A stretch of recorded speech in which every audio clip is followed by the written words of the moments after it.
I love making bliss balls as part of my weekly meal prep. They're really quick, they're really tasty, and they store for quite a long time in the fridge as well. So this first recipe is actually from my book, My Vegetarian Lunchbox, and it's for my lemon meringue bliss balls. If you are interested in buying a copy, I'll pop a link in the description box below. So to make the bliss balls, I'm combining 1 cup of almond meal, 1.5 cups of desiccated coconut, 1/3 of a cup of melted coconut oil, the rind and juice of 2 lemons, and my book calls for agave syrup, but as I didn't have any, I've substituted rice malt syrup. Of course, you can use whichever sweetener you like best. Maple syrup or honey would also work really well. Process your mixture until it's well combined. This might take 1 or 2 minutes, and then shape the mixture into balls. I like to have some additional coconut on hand, just to decorate them at the end. I know some people don't like dates, and they are in a lot of bliss ball recipes, so this recipe might appeal to you. I also find the combination of lemon juice and coconut really does remind me of lemon meringue pie.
And that's our first bliss ball recipe complete.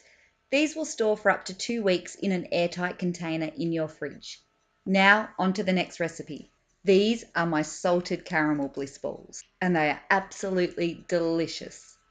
I'm going to start with 10 medjool dates. Now usually I would cut them in half and remove the stone in the middle, but as I started cutting these ones, I found out that they didn't have the stone in the middle, so that made the job a lot quicker. I then also like to cover the dates with boiling water for 5 to 10 minutes just to soften them. Then I'll put my dates to the side, and in my food processor I'm going to combine 1 cup of cashews, 1 tablespoon of tahini, 2 tablespoons of cacao, a pinch of salt, and the dates which I've drained.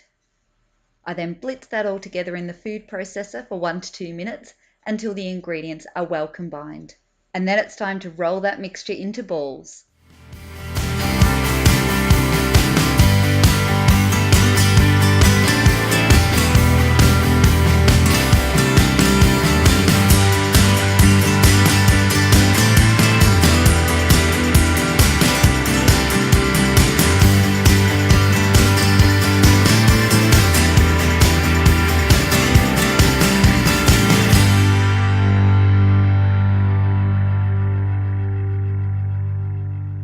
There's just something about that combination of dates and tahini that gives this recipe that salted caramel taste.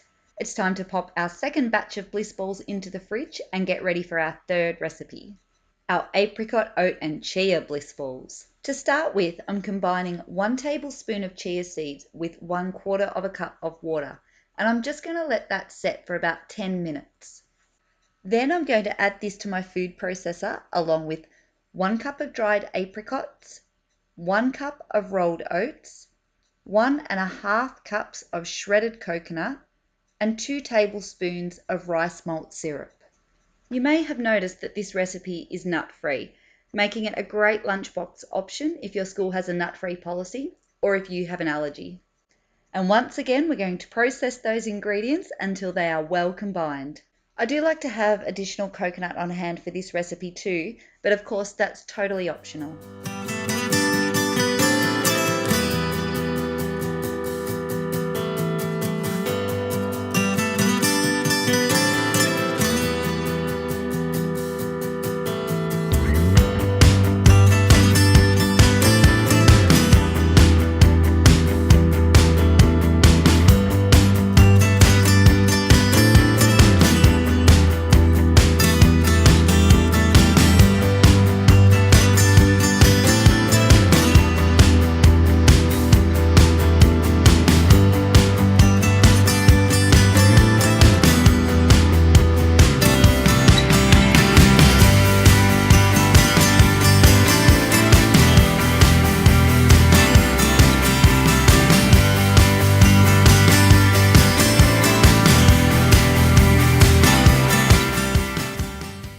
These bliss balls need to be stored in an airtight container in the fridge, but you can also freeze them if you want to.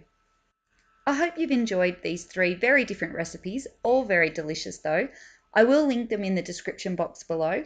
Thank you for watching my video. If you liked it, give it a thumbs up, subscribe to my channel, check out my Instagram page or my Facebook page. I'll see you in the next video.